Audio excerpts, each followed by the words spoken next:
जय Hind. Class 10th geography यानी भूगोल।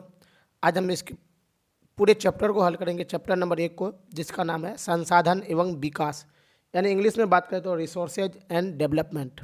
तो पहले हम पूरे चैप्टर का बारे में नाम जान लेते हैं, कौन कौन सा चैप्टर है इस बुक में ज्योग्राफी का। तो पहला चैप्टर का नाम है संसाधन एवं विकास। दूसरा जो इसका चैप्टर है वन एवं वन्य जीव संसाधन, जल संसाधन, कृषि, खनिज तथा। तो देखिए कोई बड़का बात नहीं, इस चैप्टर को आप देख लीजिए, हम इसको फुल नोट्स आप दिखाएंगे। अगर आप लोग को नोट्स चाहिए तो हम आपको पूरा बताएंगे कैसे क्या करना है, डाउनलोड करना है। हमको कमेंट जरूर कीजिएगा, है कि नहीं।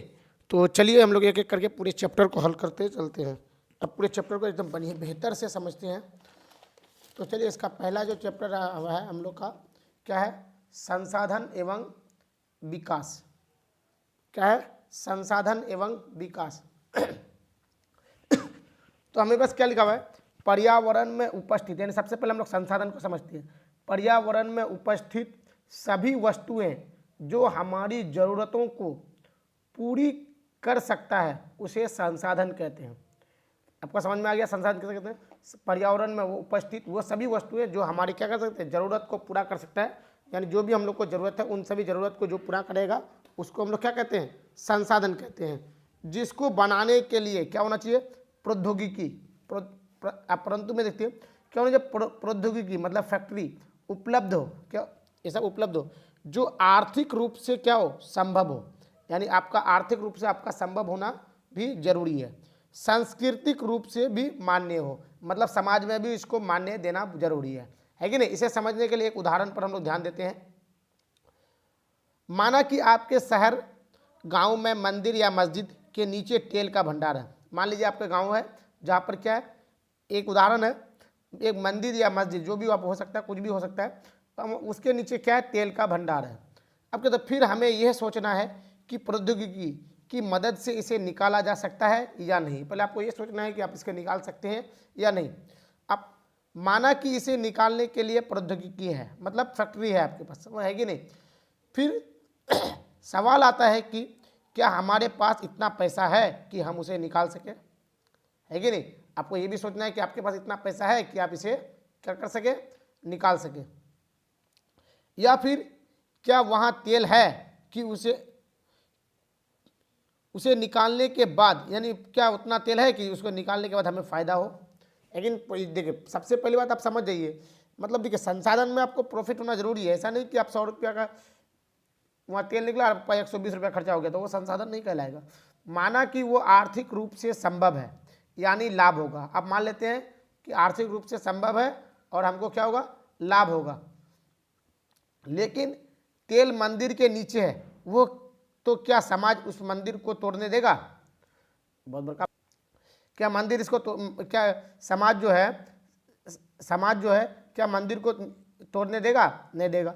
यानी एक संसाधन का सांस्कृतिक रूप से मान्य होना भी क्या है, बहुत जरूरी है कि नहीं। अगर इसे निकाल लें तेल को, तो तेल संशोधनालय ले जाया जाएगा, वहाँ उसे शुद्ध तेल यानी पेट्रोलियम तेल बनाया जाएगा, है कि नहीं। उस तेल को क्या शुद्ध किया जाएगा। अब देखिए पूरा, अब इसका अगला बात क्या कर रहा है, यानी मानव प्रकृति से लड़ता है, टेक्नोलॉजी तथा अन्य संसाधन का प्रयोग करके आर्थिक स्थिति में सुधार लाता है कि नहीं। ठीक है, वीडियो बहुत थोड़ा लंबा होगा क्योंकि हम फुल चैप्टर को एक ही वीडियो में पूरे चैप्टर को हम लोग क्लियर कराने वाले हैं। तो कृपया देखिएगा वीडियो को, आपको ज्योग्राफी से एक भी क्वेश्चन छूटने वाला नहीं है। तो सवाल आता है कि सभी संसाधन प्रकृति द्वारा मुफ्त में प्राप्त होता है। किस में प्राप्त होता है? प्रकृति द्वारा मुफ्त में प्राप्त होता है। इस अध्याय में हम मुख्य निम्न बिंदुओं पर चर्चा करेंगे। सबसे पहले संसाधन के प्रकार हम लोग जो पढ़ेंगे, सबसे पहले क्या पढ़ेंगे, संसाधन के प्रकार। दूसरा पढ़ेंगे संसाधनों का विकास, मतलब संसाधन का विकास कैसे हुआ। तीसरा जो पढ़ेंगे हम लोग संसाधन नियोजन। चौथा पढ़ेंगे भू संसाधन। और पांचवा जो पढ़ेंगे हम लोग क्या पढ़ेंगे, मृदा संसाधन। चलिए हम लोग पूरे चैप्टर को सीरियल वाइज स्टार्ट करते हैं, है कि नहीं। पहला पढ़ेंगे हम लोग संसाधन के प्रकार। किसको पढ़ेंगे? संसाधन के प्रकार को। संसाधन निम्नलिखित 4 आधारों पर वर्गीकृत किया जा सकता है। सबसे पहला जो है उत्पत्ति के आधार पर, दूसरा है साम्यता के आधार पर, और तीसरा है स्वामित्व के आधार पर, और चौथा है विकास के स्तर के आधार पर। अब देखिए उत्पत्ति के आधार पर हम लोग जब पढ़ेंगे, एक पढ़ेंगे जैव और दूसरा पढ़ेंगे अजैव। वैसे संसाधन जो हमें जीव मंडल से प्राप्त होता है उसे जैव संसाधन कहते हैं। आपको कोई भी पूछे जैव संसाधन किसे कहते हैं, तो वैसे संसाधन जो हमें जीव मंडल से प्राप्त होता है उसे क्या कहते हैं हम लोग, जैव संसाधन कहते हैं। अजैव संसाधन वैसे संसाधन जो निर्जीव होते हैं उसे अजैव संसाधन कहते हैं। यानी जो जीवित होगा उसे जैव और जो निर्जीव होगा उसे अजैव संसाधन, है कि नहीं। उत्पत्ति के आधार पर संसाधन कितने प्रकार के होते हैं, तो 2 प्रकार के होते हैं। आपका ऑब्जेक्टिव भी क्लियर होते चलेगा, आप टेंशन मत लीजिए, हम पूरे ऑब्जेक्टिव को कराएंगे। इस चैप्टर से एक भी आपका ऑब्जेक्टिव सब्जेक्टिव कोई भी प्रश्न नहीं छूटने वाला है कि नहीं। हम आपको फुल्ली चैप्टर को कराएंगे, है कि नहीं। अब सम्यकता के आधार पर एक होता है नवीकरणीय संसाधन और एक होता है अनवीकरणीय संसाधन। वैसे संसाधन जो एक बार समाप्त होने के बाद पुनः प्राप्त किया जा सकता है, चाहे वो भौतिक या रासायनिक या यांत्रिक किसी भी प्रक्रिया से प्राप्त हो, है कि नहीं। नवीकरणीय संसाधन किसे कहते हैं, वैसे संसाधन जो अगर एक बार समाप्त हो जाए फिर दोबारा किसको क्या कर सकते हैं, हम उसको प्राप्त कर सकते हैं, तो उसे हम लोग बोलेंगे नवीकरणीय संसाधन। यानी जैसे पवन ऊर्जा, सौर ऊर्जा, जल, वन, वन्य जीव, है कि नहीं। तो नवीकरणीय किसको कहेंगे, नवीकरणीय संसाधन वैसे संसाधन को कहते हैं जो एक बार अगर समाप्त हो जाए तो फिर हम उसे दोबारा प्राप्त कर सकते हैं, तो उसे हम लोग बोलेंगे नवीकरणीय संसाधन। दूसरा जो होता है अनवीकरणीय संसाधन, वैसे संसाधन जिसे एक बार प्रयोग करने के बाद खत्म हो जाते हैं या इसे बनने में लाखों साल लग जाते हैं, तो उसे हम लोग क्या कहते हैं, अनवीकरणीय संसाधन कहते हैं। अनवीकरणीय संसाधन किसे कहते हैं, वैसे संसाधन जो एक बार समाप्त हो जाए दोबारा उसे प्राप्त करने के लिए हमको लाखों साल लगता है, उसे हम लोग अनवीकरणीय संसाधन कहते हैं। जैसे में जीवाश्म ईंधन, कोयला, तेल आदि, ये सब क्या है, अनवीकरणीय संसाधन के उदाहरण है। तो आप पहले हमको बच्चों हमको 2-3 क्वेश्चन हम पहले कर लेते हैं आपको। सबसे पहला सवाल है जैव किसे कहते हैं, जैव संसाधन किसे कहते हैं, तो जो सजीव होता है उसे जैव संसाधन, जो निर्जीव होता है उसे अजैव संसाधन। नवीकरणीय संसाधन किसे कहते हैं, वैसे संसाधन जो एक बार समाप्त हो जाए दोबारा फिर उसे हम प्राप्त कर सकते हैं, उसे हम लोग नवीकरणीय संसाधन कहेंगे। और नवीकरणीय किसको कहेंगे, वैसे संसाधन जो एक बार समाप्त हो जाए फिर दोबारा उसे प्राप्त करने के लिए हमको लाखों साल लग जाए, यानी खत्म या तो मिले या तो नहीं मिले, लेकिन मिलेगा भी तो लाखों साल बाद, तो उसे हम लोग कहेंगे अनवीकरणीय संसाधन। बताइए नवीकरणीय संसाधन कौन है, तो पवन ऊर्जा, जल, सौर ऊर्जा, वन, वन्य जीव, ये सब क्या है, नवीकरणीय है। और नवीकरणीय संसाधन किसको कहेंगे, जीवाश्म ईंधन, कोयला, तेल, एक क्या हो जाएगा, अनवीकरणीय संसाधन। बताइए हमको ऑब्जेक्टिव प्रश्न, कोयला किस प्रकार का संसाधन है, अनवीकरणीय। तेल किस प्रकार का संसाधन है, अनवीकरणीय। इस तरह का तो ऑब्जेक्टिव प्रश्न पूछता है। जल किस प्रकार का संसाधन है, नवीकरणीय संसाधन है। वन किस प्रकार का संसाधन है, क्या है, नवीकरणीय संसाधन होगा। पवन ऊर्जा किस प्रकार का संसाधन है, तो नवीकरणीय संसाधन है कि नहीं। आप देखिए, आप आगे हम लोग चलते हैं। वैज्ञानिक ये कहते हैं कि 100 से 200 साल के बाद सारे जीवाश्म ईंधन खत्म हो जाएंगे। ये किसका कहना है, वैज्ञानिक का कहना है। वैज्ञानिक क्या कह रहे हैं, 100 से 200 साल के बाद क्या हो जाएगा, जितने भी जीवाश्म ईंधन है सारे के सारे क्या हो जाएंगे, खत्म हो जाएंगे। तो इसे हम बना तो नहीं सकते, क्योंकि ये तो बताइए जीवाश्म ईंधन किस प्रकार का संसाधन है, जीवाश्म ईंधन जो है अनवीकरणीय संसाधन है। अनवीकरणीय संसाधन को हम दोबारा प्राप्त नहीं कर सकते। अगर आप प्राप्त कर भी इतना भी चाहते हैं तो इसको बनने के लिए दोबारा लाखों साल लग जाता है कि नहीं। तो इसको हम बना तो नहीं सकते हैं, लेकिन इसे बचा जरूर सकते हैं। परंतु बचा जरूर सकते हैं ताकि भविष्य में आने वाले लोग इसका प्रयोग कर सकते हैं, है कि नहीं। भविष्य में जो आएगा, भविष्य में हम लोग का जो भी पीढ़ी दर पीढ़ी आते रहेगा तो वो क्या कर सकते हैं, इसका इस्तेमाल कर सकते हैं, है कि नहीं। आप हम लोग पढ़ेंगे तीसरा, स्वामित्व के आधार पर।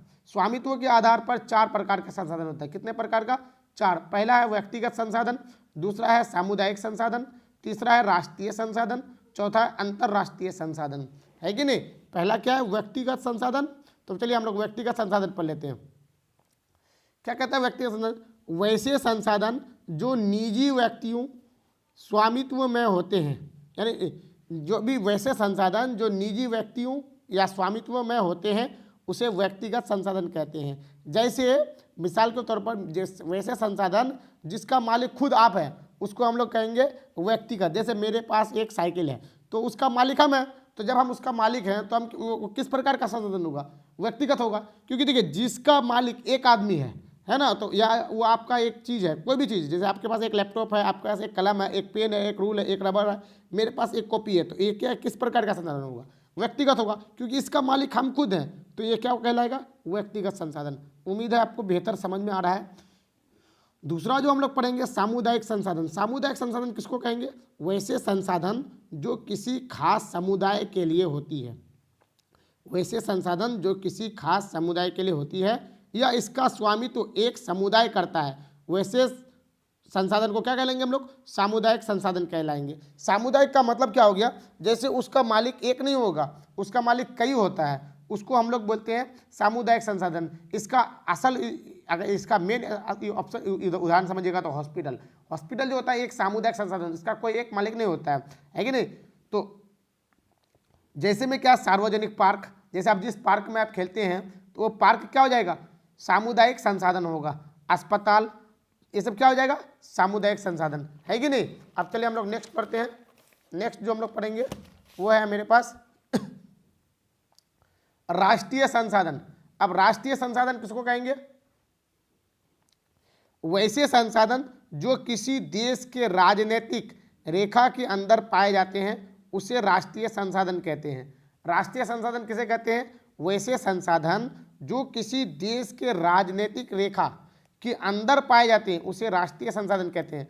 अब जैसे आप देखिए, इसका एक उदाहरण दिए, यदि किसी देश की रेखा समुद्र तल से सटी है, यानी कोई एक देश है जिसका समुद्र तल से सटा है, तो इस रेखा से यानी 22.2 किलोमीटर तक की समुद्र दूरी उस देश की है कि नहीं। जैसे मान लो आप इसको अगर नहीं समझ पाते हैं तो हम एक उदाहरण से आपको बेस समझाते हैं। जैसे मान लीजिए कोई एक रोड है यहाँ पर, है कि नहीं, ये एक रोड है।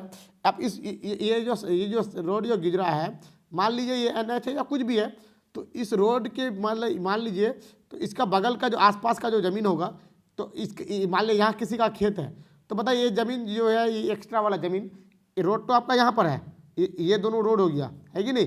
ये जो ज़मीन जो एक्स्ट्रा बचा हुआ है, ये ज़मीन किसका होगा, जो इसका ज़मीन जो इस यानी इसके बगल में जिसका ज़मीन है वही इस ज़मीन पर कब्जा करेगा, ना कि कोई आदमी आकर के यहाँ पर कब्जा करेगा, नहीं करेगा ना। तो ये ज़मीन किसका होगा, इसी का होगा। तो इस प्रकार का जगह को हम लोग बोलते हैं राष्ट्रीय संसाधन। उम्मीद है आपको समझ में आ रहा है। इस आधार पर हम कह सकते हैं कि व्यक्तिगत संसाधन और सामुदायिक संसाधन दोनों एक देश के अंदर पाए जाते हैं, है कि नहीं। व्यक्तिगत संसाधन और सामुदायिक संसाधन क्या होता है, दोनों एक देश के अंदर पाए जाते हैं, अतः ये भी राष्ट्रीय संसाधन है।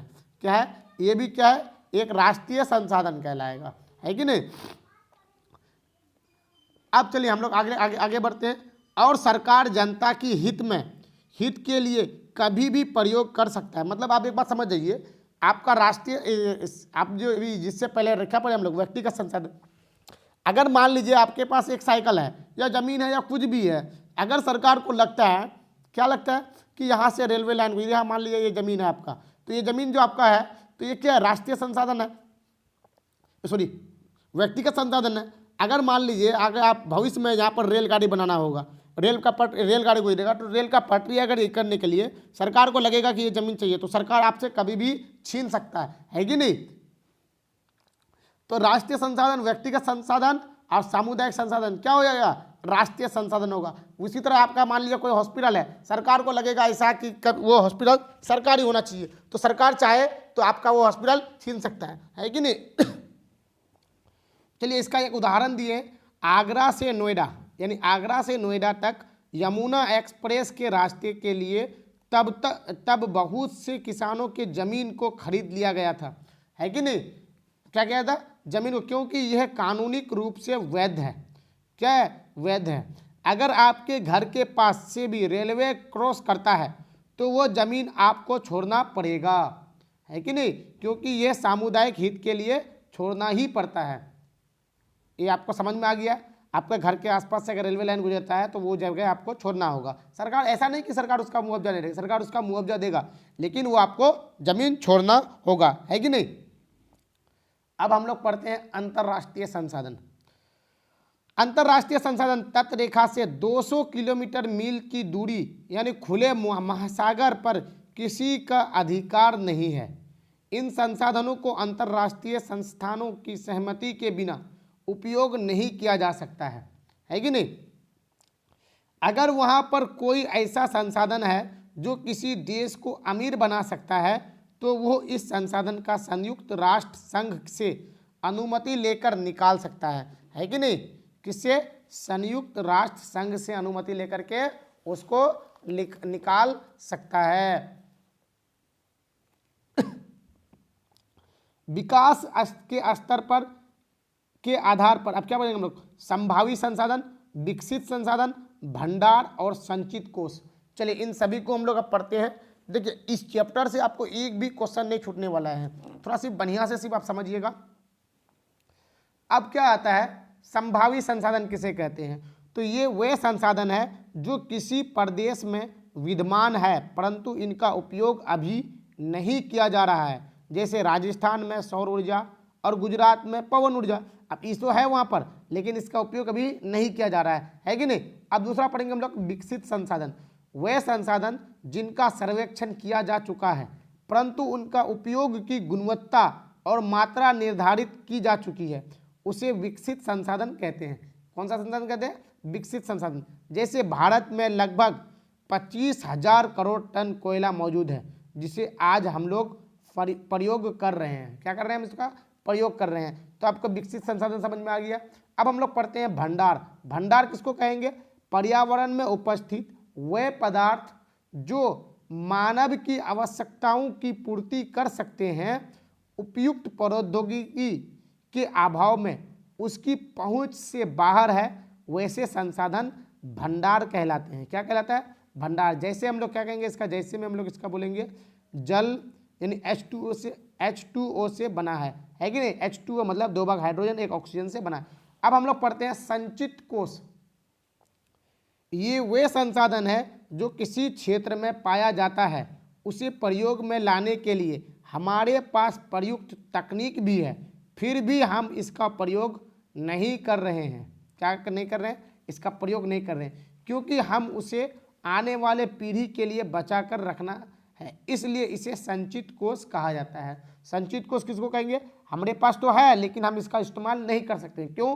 क्योंकि हमको भविष्य में इसका जरूरत पड़े तो आने वाले पीढ़ी के लिए इसको रखा जाता है। तो इसको हम लोग इस प्रकार के संसाधन को हम लोग कहते हैं संचित कोष। नदियों के जल को विद्युत पैदा करने में प्रयुक्त किया जा सकता है परंतु अभी सीमित मात्रा में किया जाता है। किस मात्रा में? सीमित मात्रा में, है कि नहीं। बहुत ही कम मात्रा में इसका इस्तेमाल होता है कि नहीं। अब हम लोग अगला पढ़ते हैं संसाधनों का विकास। संसाधन मनुष्य के जीवन यापन के लिए अति आवश्यक है, उसी प्रकार जीवन की गुणवत्ता बनाए रखने के लिए भी जरूरी है। यानी आपको जीवन को बनाए रखने के लिए ये बहुत ज़्यादा जरूरी है। बहुत सारे लोगों को ये लगता था कि संसाधन प्रकृति द्वारा दिया गया मुफ्त उपहार है। क्या है? मुफ्त उपहार है जिससे उन्होंने बिना सोचे समझे एक बड़े स्तर पर प्रयोग करना प्रारंभ कर दिया, है कि नहीं। पहले आदमी समझता था कि सरकार यानी प्रकृति द्वारा मुफ्त उपहार है और इसका इस्तेमाल अंधाधुंध करते चला गया, है कि नहीं। जिसकी वजह से हमें आज 3 समस्याओं का सामना करना पड़ता है।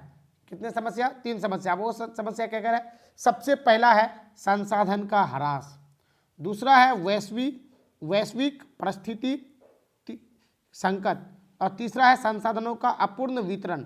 अब चलिए हम लोग पहला पढ़ते हैं संसाधन का ह्रास। आज पृथ्वी से बहुत सारे संसाधन खत्म होने लगे हैं। क्या होने लगे? बहुत सारे संसाधन क्या होने लगे? खत्म होने लगे। आज बहुत सारे देश ऐसे हैं जहां जीवाश्म खत्म होने लगे हैं, जीवाश्म ईंधन जो है खत्म होने लगे।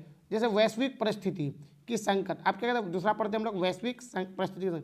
संसाधनों के अंधाधुंध प्रयोग से अब नई नई तकनीक वैश्विक संकट सामने आ रहे हैं, जैसे भूमंडलीय तापन, ओजोन परत अपक्षेप, पर्यावरण प्रदूषण और भूमि निम्नीकरण आदि। ये सब क्या होता है? समस्या हम लोग के सामने आ रहा है कि नहीं। तीसरा जो है संसाधनों का अपूर्ण वितरण, संसाधन को समाज में समान रूप से नहीं बांटा, जिससे समाज दो हिस्सों में बट गया है। सबसे पहला है संसाधन संपन्न यानी अमीर लोग, दूसरा है संसाधन हीन यानी गरीब लोग। यानी जिसके पास संसाधन है वो क्या किस में आ जाएगा, अमीर में आ जाता है, जिसके पास संसाधन नहीं है वो किस में आ जाता है, गरीबी में आ जाता है कि नहीं। हर तरह से जीवन का अस्तित्व बनाए रखना अति आवश्यक है और ऐसा करने के लिए संसाधन की उपयोग की योजना बनाना अति आवश्यक है कि नहीं। अब हम लोग इसका अगला चीज को पढ़ते हैं। अगला फैक्ट, संसाधन उपयोग की योजना जरूरी क्यों है। आखिर संसाधन का उपयोग जो है उसकी योजना क्यों जरूरी है। अगर संसाधन की कमी हो जाए तो किसी देश की आर्थिक स्थिति खराब भी या नीचे आ सकती है। यानी अगर जिस देश का संसाधन खत्म हो जाएगा तो वो देश क्या हो जाएगा, उसका आर्थिक स्थिति खराब हो जाएगा या वो देश नीचे आ जाएगा। दूसरा, आने वाली पीढ़ी को संसाधन की बहुत ज़्यादा ज़रूरत है, अतः इसका संरक्षण के साथ उपयोग करना बहुत ज़रूरी है। मतलब इसका इस्तेमाल तो करना है लेकिन बचा बचा के इस्तेमाल करना है ताकि अंधाधुंध इसका इस्तेमाल ना हो, ताकि हम लोग आने वाला पीढ़ी को तकलीफ ना हो। संसाधन नियोजन, संसाधन नियोजन एक जटिल प्रक्रिया है जिसमें निम्नलिखित सोपान प्रक्रिया है। क्या होता है, पहला होता है देश के विभिन्न क्षेत्र में पाए जाने वाले संसाधन खोज करना एवं तालिका बनाना। दूसरा है फिर एक विकासशील योजना बनाया जाता है, यानी उपयुक्त प्रौद्योगिकी कौशल और संस्थागत नियोजन ढांचा तैयार किया जाता है कि नहीं। फिर संसाधन विकास योजना और राष्ट्रीय विकास योजना में समन्वय स्थापित करना, है कि नहीं। संसाधन के विकास में तकनीक का क्या योगदान है। संसाधन का विकास तकनीक के बिना संभव ही नहीं हो सकता है, यानी संसाधन का विकास जो है तकनीक के बिना संभव नहीं। उदाहरण के लिए उपनिवेशवाद में हमारे पास संसाधनों तो थे परंतु इसका उपयोग कैसे करना है ये तकनीक नहीं था। क्या नहीं था, इसका इस्तेमाल कैसे करना है इसका तकनीक हम लोग के पास नहीं था। कृपया वीडियो देखिएगा पूरा, लेकिन वीडियो क्योंकि बहुत लंबा होने का, लेकिन आपको समझ में आ जाएगा। इसके बाद इसका ऑब्जेक्टिव प्रश्न हम लेके आएंगे। अंग्रेजों के पास तकनीक था, वे यहाँ आए और इस बात का फ़ायदा उठाया। क्या उठाया, क्योंकि यहाँ आया और उसका बात का बहुत ज़्यादा फायदा उठाया, जितना संसाधन है उसको लूट लेते रह गया। उन्होंने भारत के संसाधनों का बिना सोचे समझे प्रयोग किया, अतः आज हम संसाधन के संरक्षण देना होगा, है कि नहीं, जिसके कारण हम लोग को संसाधन को बचाना जरूरी है। महात्मा गांधी ने कहा, महात्मा गांधी क्या कहा था सुनिए, हमारे पास हर व्यक्ति की आवश्यकता पूर्ति के लिए बहुत कुछ है। यानी महात्मा गांधी का कहना है हमारे पास हर व्यक्ति की आवश्यकता पूर्ति के लिए बहुत कुछ है, लेकिन किसी लालच की संतुष्टि के लिए नहीं। यानी कोई भी चीज़ का लालच की संतुष्टि के लिए नहीं, अर्थात मेरे पास पेट भरने के लिए बहुत है लेकिन पेटी भरने के लिए नहीं, है कि नहीं। ये किसका कहना है, महात्मा गांधी का। मतलब इसका मतलब समझाया है, पेट भरने के लिए सब कुछ है लेकिन यहाँ का नेता लोग अभी क्या कर रहा है, पेटी भरने का चीज़ में लगा हुआ है। तो जब पेटी भरने का चीज़ में लगा तो क्या होगा, देश का आगे चल करके स्थिति बहुत ज़्यादा खराब हो सकता है आगे आने वाला श्रीलंका भी बन सकता है। भू संसाधन, हम भूमि पर रहते हैं, इसी प्रकार अनेकों आर्थिक क्रियाकलाप करते हैं और विभिन्न रूपों इसका प्रयोग भी करते हैं। अतः भूमि एक महत्वपूर्ण संसाधन है। क्योंकि भू संसाधन सीमित है अतः इसका धैर्यपूर्ण प्रयोग आवश्यक है कि नहीं। अब जैसे हम लोग का देखिए भूमि, अब भूमि को देखते हैं तो इसको 3 भाग में बांटा गया है। सबसे पहला जो है 27% जो है हम लोग का क्या है, पठार है, 30% जो है पर्वत है और मात्र 43% मैदान है जिसमें हम लोग रहते हैं, है कि नहीं। 43% क्या है, मैदान है जिस पर हम लोग रहते हैं। अब देखिए भारत का कुछ भौगोलिक क्षेत्र 32,88,000 किलोमीटर है कि नहीं। इसको हेक्टेयर में बात करेंगे हम तो 32 करोड़ 80 लाख हो जाएगा। अगर इसको हम एकड़ में बात करेंगे तो 81,05,05,651 एकड़ हो जाएगा, है कि नहीं, पूरे भारत का। परंतु फिर भी ये भारत के 93% ही है, क्योंकि कुछ क्षेत्र का सर्वे अभी तक नहीं किया गया है। यानी ये जो गणना है जो हम लोग किए हैं, तो कितना परसेंट है, 93%। अब देखिए यहाँ पर हम लोग अगर पूरे भारत का अगर जनगणना करें तो हमने को पूरे भारत में कितना ज़मीन है, तो 32.8 लाख, यानी 32,80,000 हम लोग के पास क्या है, किलोमीटर में ज़मीन है। ये किलोमीटर में आपका ज़मीन है। अगर यही ज़मीन अगर हेक्टर में हम लोग गप करें तो 32,80,00,000 हम लोग के पास हेक्टर ज़मीन है। अगर हम लोग का पूरे भारत में अगर ज़मीन का बात करें तो पूरे भारत में कितना ज़मीन है, तो 81,05,5,651 करोड़ पूरे भारत में क्या है, ज़मीन है कि नहीं। कुछ क्षेत्र का सर्वे अभी तक नहीं किया गया है कि नहीं। ये अभी 93% का सर्वे किया गया। पूरे देश में जितनी भी भूमि का उपयोग फसल उगाने के लिए प्रयोग किया जाता है उसे शुद्ध बोया गया क्षेत्र कहते हैं। यानी शुद्ध बोया गया क्षेत्र किसको कहते हैं, जिसमें हम लोग फसल का उपयोग उपजाऊ करते हैं। भारत के कुछ राज्य में तो जैसे हरियाणा और पंजाब में शुद्ध बोया गया क्षेत्र 80% से भी ज़्यादा है कि नहीं। और अरुणाचल प्रदेश में 10% से भी कम है कि नहीं। अरुणाचल प्रदेश में कितना है, 10% से कम है। मानवीय क्रियाओं के द्वारा आज भूमि निम्नलिखित यानी खराब हो गया है। लगभग 40% भूमि निम्नलिखित हो गया है। कितना परसेंट, 40%। जैसे यहाँ पर दिया है 40% भूमि जो है हम लोग के पास क्या है, खराब हो गया है, जिसका इस्तेमाल हम लोग फसल वगैरह में नहीं कर रहे हैं। सामान्य भूमि कितना परसेंट है, इस 93% का 60% भूमि जो हम लोग का है ये हम लोग के लिए रहने धोने फसल सब चीज़ का काम हो रहा है। भूमि निम्नलिखित और संरक्षण। इस समय भारत में लगभग 13 करोड़ हेक्टेयर भूमि निम्नीकृत है। कितने हेक्टेयर, 13 करोड़ हेक्टेयर भूमि जो है खराब हो चुका है। अब देखिए अब क्या क्या खराब हुआ है उसमें से हम लोग समझते हैं। इस 13 करोड़ में देखिए 13 करोड़ भूमि में जिसमें हम लोग 40% पढ़े, इस 40% में देखिए अगर हम इसको बांटेंगे, इसको अपने आप में 100% समझ लीजिए, तो देखिए इसका 6% जो है लवन है। क्या है, लवन, वो क्षारीय क्षेत्र है। इसका जो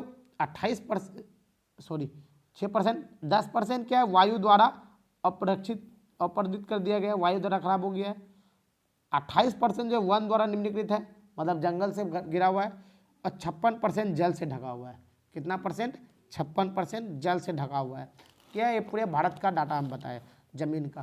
पूरे भारत में क्या है, लवन से कितना है 6%, 10% वायु से, और जल से है 56%, और जंगल से भरा हुआ कितना है 28%। ये किसका, 40% खराब जमीन का। 60% में ज़मीन में इंसान अभी रहता है, फसल उग जाता है, सब चीज़ इसी 60% में होता है। लेकिन अब तक कितना परसेंट ज़मीन का सर्वे हुआ है पूरा भारत में, 93%। 7% का भी सर्वे होना बाकी है कि नहीं। आखिर भूमि निम्नीकृत कैसे होता है। अब सवाल ये आता है कि भूमि जो होता है खराब कैसे होता है। भूमि निम्नीकरण के कई कारण हैं। जैसे अगर हरियाणा और पंजाब की बात करें तो अधिक सिंचाई होगा तो फसल नहीं होगा। गुजरात, राजस्थान, मध्य प्रदेश और महाराष्ट्र में अति पशुचारण क्या हो रहा है, वहाँ अधिक पशुचारण से खराब हो रहा है। तीसरा, झारखंड, छत्तीसगढ़, मध्य प्रदेश और उड़ीसा जैसे राज्यों में वन अवमूलन यानी वनों की कटाई, अत्यधिक कटाई से क्या खनन भूमि निम्नीकृत का कारण बना है कि नहीं। अब भूमि निम्नीकरण समस्याओं को सुलझाने के लिए कई तरीके हैं। सबसे पहला वन रोपण है कि नहीं, हम लोग को जंगल को लगाना है। दूसरा पशुचारण नियंत्रण, पशु के चरण में हम लोग को नियंत्रण कंट्रोल करना होगा। तीसरा जो है रेतीले टीले को कांटेदार झाड़ियों लगाकर स्थिर बनाने की प्रक्रिया से भूमि कटाव को रोकथाम की जा सकती है। मतलब इसको क्या करना है, चारों तरफ से कांटेदार इससे घेरना होगा ताकि वन का कटाई को बचाया जा सके, है कि नहीं। बंजर भूमि के लिए उचित प्रावधान करना होगा, प्रबंध करना होगा। खनन नियंत्रण, हमको उस खनन में भी नियंत्रण करना होगा। अगला जो है औद्योगिक जल का परिष्करण के पश्चात विसर्जित, है कि नहीं। अब हम लोग आते हैं नेक्स्ट किसमें, मृदा संसाधन में। किसमें आ गए अब हम लोग, मृदा संसाधन। वीडियो लंबा होगा, टेंशन मत लीजिएगा, फुल कॉन्सेप्ट को क्लियर कराएंगे। मृदा पृथ्वी के ऊपर पतली असंगठित परत जिसमें पेड़ पौधे की वृद्धि के लिए आवश्यक पोषक तत्व मौजूद होते हैं वह मृदा है। मृदा किसको कहेंगे? पृथ्वी के ऊपर पतली असंगठित परत जिसमें पेड़ पौधे की वृद्धि के लिए आवश्यक पोषक तत्व मौजूद होते हैं वह मृदा है। मृदा का परिचय समझ गए। अब चलें हम लोग आगे चलते हैं। अब क्या लिखा हुआ है? मृदा एक बहुत महत्वपूर्ण नवीकरणीय योग्य संसाधन है। ये बहुत सारे पौधे और जानवरों के जीवन को सहायता या सहयोग करते हैं। मृदा को भौतिक और रासायनिक गुणों के आधार पर 6 भागों में बांट सकते हैं। चलिए मृदा के प्रकार अब पढ़ते हैं। सबसे पहला है जलोढ़ मृदा। कौन सा मृदा? जलोढ़ मृदा। दूसरा है काली मृदा। तीसरा है लाल या पीली मृदा। चौथा है लेटेराइट मृदा। और पांचवा है मरुस्थलीय मृदा। और छठा जो हम लोग पढ़ेंगे वन मृदा। चलिए हम लोग एक एक करके सारे मृदा के बारे में डीपली पढ़ते हैं। सबसे पहला हम जो पढ़ेंगे जलोढ़ मृदा। जलोढ़ मृदा भारत में सबसे ज़्यादा पाया जाता है। पूरा उत्तरी भाग इसी मैदान से बना है। जो पुरानी जलोढ़ होते हैं इसमें कंकड़ ज़्यादा होते हैं। इसे हम बांगर मृदा के नाम से भी जानते हैं। आपको क्वेश्चन पूछ सकता है बांगर मृदा किसे कहते हैं? तो जलोढ़ मृदा को ही हम लोग दूसरा नाम क्या है? बांगर मृदा है कि नहीं। नेक्स्ट इसका पढ़ते हैं। जो नई जलोढ़ मृदा होते हैं वे बहुत उपजाऊ होते हैं। इसे खादर कहते हैं। यानी खादर किसको कहते हैं? नई जलोढ़ मृदा को जो क्या होता है? बहुत अत्यधिक क्या होता है? उपजाऊ होता है। जो अत्यधिक उपजाऊ होता है तो उसे हम लोग क्या कहते हैं? खादर कहते हैं, है कि नहीं। आप याद रखिए जलोढ़ मृदा बहुत ही उपजाऊ होते हैं। इसके अंदर पोटास, फास्फोरस इत्यादि पाया जाता है। आपका क्वेश्चन होता है पोटास फास्फोरस किसके अंदर पाया जाता है? तो जलोढ़ मृदा के अंदर। जलोढ़ मृदा के अंदर कौन कौन से खाद पाए जाते हैं? जल्दी बताइए हमको। तो पोटास और फास्फोरस। कौन कौन? पोटास और फास्फोरस, है कि नहीं। किसके अंदर पाया जाता है? तो जलोढ़ मृदा के अंदर पाया जाता है कि नहीं। आपको याद समझ रखना है। बहुत ही बेहतर से समझते चलिए, कोई बात नहीं। समझ में आ रहा है कि नहीं हमको बताइएगा। जिसमें गन्ने, चावल, गेहूं और अन्य अनाजों और दलहन फसलों की खेती के लिए उपयुक्त होती है। किसके लिए? गन्ने, चावल, गेहूं और अन्य अनाज जैसे दलहन फसल की खेती के लिए क्या होता है? उपयुक्त होता है कि नहीं। अब हम लोग आ जाते हैं काली मृदा। किस पर? काली मृदा पर। इस मृदा की रंग ही काली होती है। यानी काली मृदा का रंग कैसा होता है? इस जमीन, मृदा मतलब जमीन, भूमि, है कि नहीं, मिट्टी, इस सॉइल कुछ भी कह सकते हैं। ये मिट्टा जो ये जो काली मृदा जो होता है इसका रंग कैसा होता है बाबू? काली होता है। कैसा होता है? काली। यह मृदा कपास के उपज के लिए बहुत उपयोगी है। आप समझ में आ गया किस मृदा में कपास की सबसे अच्छा खेती होती है? तो वो है काली मृदा। काली मृदा में किस चीज़ की अधिक खेती होती है? तो वो होता है किसका? कपास का। सबसे ज़्यादा कपास का खेती काली मृदा में ही होता है और बहुत अच्छा फसल होता है कि नहीं वो काली मृदा में। इस मृदा को रेगर मृदा भी कहते हैं। अब देखिए आपका क्वेश्चन पूछेगा रेगर मृदा किसे कहते हैं? जल्दी जल्दी बताइए। हम आपको ऑब्जेक्टिव का बहुत ही इसमें क्वेश्चन पूछेंगे। रेगर मृदा किसे कहते हैं? तो काली मृदा को हम लोग रेगर मृदा कहते हैं। किस मृदा को? काली मृदा को हम लोग क्या कहते हैं? रेगर मृदा। यह मृदा मध्य प्रदेश और महाराष्ट्र जैसे क्षेत्र में पाया जाता है। ये मृदा किस में पाया जाता है? मध्य प्रदेश और महाराष्ट्र जैसे क्षेत्र में पाया जाता है। कौन सा मृदा? काली मृदा। काली मृदा कहाँ पाया जाता है सबसे ज़्यादा? तो मध्य प्रदेश और महाराष्ट्र में। काली मृदा सबसे अधिक कहाँ पाया जाता है? मध्य प्रदेश और महाराष्ट्र में। तो ये अब देखिए एक चीज़ आपको पूछेंगे हम, रेगर मृदा किसे कहते हैं? तो काली मृदा को, है कि नहीं। इस रेगर मृदा में यानी काली मृदा में सबसे ज़्यादा किसका खेती होता है? तो वो होता है कपास का। कपास का सबसे अधिक खेती काली मृदा में। ये मृदाएं कैल्शियम कार्बोनेट, मैग्नीशियम, पोटास और चूने जैसे पौष्टिक तत्वों का परिपूर्ण होता है। इसमें किस किस चीज़ की मात्रा अत्यधिक होता है? तो कैल्शियम कार्बोनेट, मैग्नीशियम, पोटास और चूना जैसे पौष्टिक तत्वों का परिपूर्ण होता है। गीली होने पर ये मृदाएं चिपचिपी हो जाती है और इनको जोतना मुश्किल होता है। इसलिए इसकी जुताई मानसून प्रारंभ होने से पहले ही हो जाती है, यानी मानसून से पहले इसकी जुताई हो जाता है। नहीं तो अगर बारिश हो गया तो बारिश के समय इसमें जुताई नहीं हो पाता है बढ़िया से। अब हम लोग जो पढ़ेंगे लाल और पीली मृदा, लाल और पीली मृदा। उम्मीद करते हैं आपको बढ़िया समझ में आ रहा है कि नहीं। यह मृदा रवेदार आग्नेय चट्टानों पर विकसित होता है। ये कम वर्षा वाले भागों में पाए जाते हैं। कहाँ पाया जाता है? कम वर्षा वाले भाग में पाए जाते हैं। ये मृदा उड़ीसा और छत्तीसगढ़ राज्यों में पाए जाते हैं। ये मृदा कहाँ पाया जाता है? ये मृदा जो है उड़ीसा और छत्तीसगढ़ जैसे राज्य में पाया जाता है। लाल मृदा कहाँ पाया जाता है? तो उड़ीसा और छत्तीसगढ़ के जैसे क्षेत्र में पाए जाते हैं, है कि नहीं। और ये देखो ये इस मिट्टी को वहीं पर पाया जाएगा जहाँ वर्षा कम होता है, तो वर्षा उधर ही ज़्यादा कम होता है। उड़ीसा छत्तीसगढ़ से इधर वर्षा कम होता है। इसका रंग लोहे धातु के प्रसार के कारण होता है। कैसा था? लोहे के जैसा। अब हम लोग पढ़ते हैं लेटेराइट मृदा। क्या पढ़ेंगे? लेटेराइट। इसे अत्यधिक तापमान और मूसलाधार वर्षा की जरूरत होगी, है कि नहीं। जहाँ बहुत ज़्यादा वर्षा होता है वहीं पर ये मिट्टी जो है पाया जाता है। ये मृदा चाय और कॉफ़ी के लिए बहुत उपयोगी मृदा है। किसके खेती के लिए? चाय और कॉफ़ी के लिए। ये केरला, तमिलनाडु और आसाम जैसे क्षेत्रों में पाया जाता है कि नहीं। आप हमको बताइए कि चाय के लिए कौन सा मिट्टी का जरूरत पड़ता है? जल्दी बताइए हमको, जल्दी जल्दी बताइए। आप हमको जल्दी बताइए, कमेंट्स में बताइएगा कौन सा। तो लेटेराइट मृदा। लेटेराइट मृदा का सबसे ज़्यादा खेती कहाँ पर होता है? लेटेराइट मृदा से क्या होता है? तो चाय और कॉफ़ी का खेती सबसे अधिक होता है। किस किस चीज़ का? चाय और कॉफ़ी का खेती अत्यधिक मात्रा में होता है कि नहीं। लेटेराइट मृदा कहाँ कहाँ पाया जाता है? तो ये केरल, तमिलनाडु और आसाम जैसे क्षेत्रों में पाया जाता है। अब हम लोग जो पढ़ेंगे अगला मरुस्थलीय मृदा। मरुस्थलीय मृदा का रंग लाल और भूरा होता है। कैसा होता है? लाल और भूरा। कैसा होता है? लाल और भूरा। यह रेतीली और लवणीय होता है। कैसा होता है? रेतीला और लवण जैसा होता है। यह प्राय पश्चिमी राजस्थान में पाया जाता है।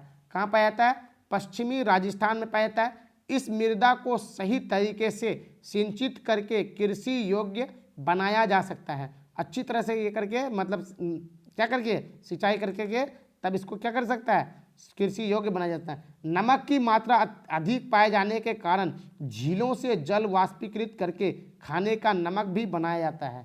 ऐसा है कि नहीं। मरुस्थलीय मृदा से इससे क्या बनाया जाता है? खाने का नमक भी बनाया जाता है। अब हम लोग पढ़ते हैं वन मृदा। क्या पढ़ेंगे? वन मृदा।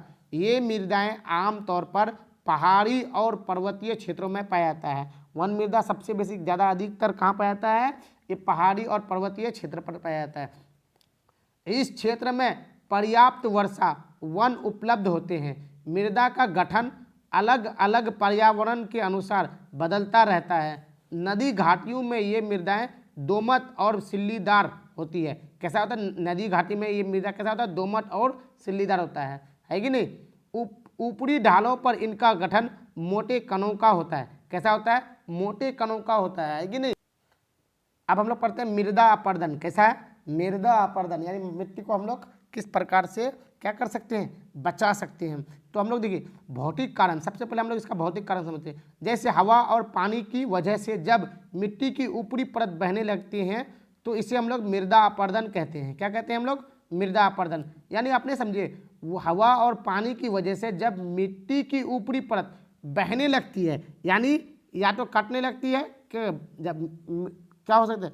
क्या हो सकता है? पानी की वजह से या हवा की वजह से क्या होता है? मिट्टी अपने आप कट करके पानी में मिल जाता है कि नहीं। तो इसे हम लोग क्या कहते हैं? मृदा अपर्दन। ये प्राय दो प्रक्रिया द्वारा प्राप्त होता है। सबसे पहला चादर अपर्दन, दूसरा होता है नलिका अपर्दन।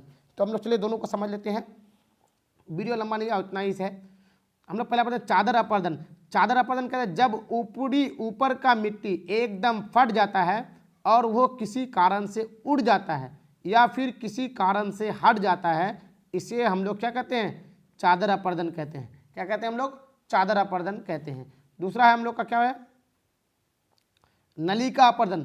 जब नदी का बहाव बहुत तेज होता है और इसे काट कर ले जाता है और वो जिसके कारण वो नली जैसा बन जाता है, इसलिए इसे नलिका अपर्दन कहते हैं। है कि समझ में आ गया आपको? समोच्च जुताई, सोपन कृषि, फसलों के बीच की घास की उठाकर पट्टी, पेड़ों को काटकर लगाकर, इसको बचाने का ये सब कारण है। क्या है? समुच्च जुताई, सोपन की कृषि, फसलों के बीच की घास की पट्टी उगाकर या पेड़ों को कतार में लगाकर, है कि नहीं। इसको हम लोग क्या कर सकते हैं? बचा सकते हैं। ये सब आंसर क्वेश्चन है इसके बाद, है कि नहीं। ये सारा आंसर क्वेश्चन है। अब यहाँ से इस चैप्टर को समाप्त होता है। अगले वीडियो में इसका हम MSQ लेके आएंगे, फिर हम लोग इसका सब्जेक्टिव क्वेश्चन करेंगे। सारे सब्जेक्टिव क्वेश्चन का आपको हमको बोलिएगा, नोट्स चाहिए तो हमको बोलिएगा, आपको सारा का नोट्स मिलते जाएगा। टेंशन नहीं लेना है आपको, एक भी क्वेश्चन आपको डाउट होने नहीं देंगे। तो आज उम्मीद करते हैं आज के लिए इतना ही, मिलते हैं अगले वीडियो में, तब तक के लिए जय हिंद।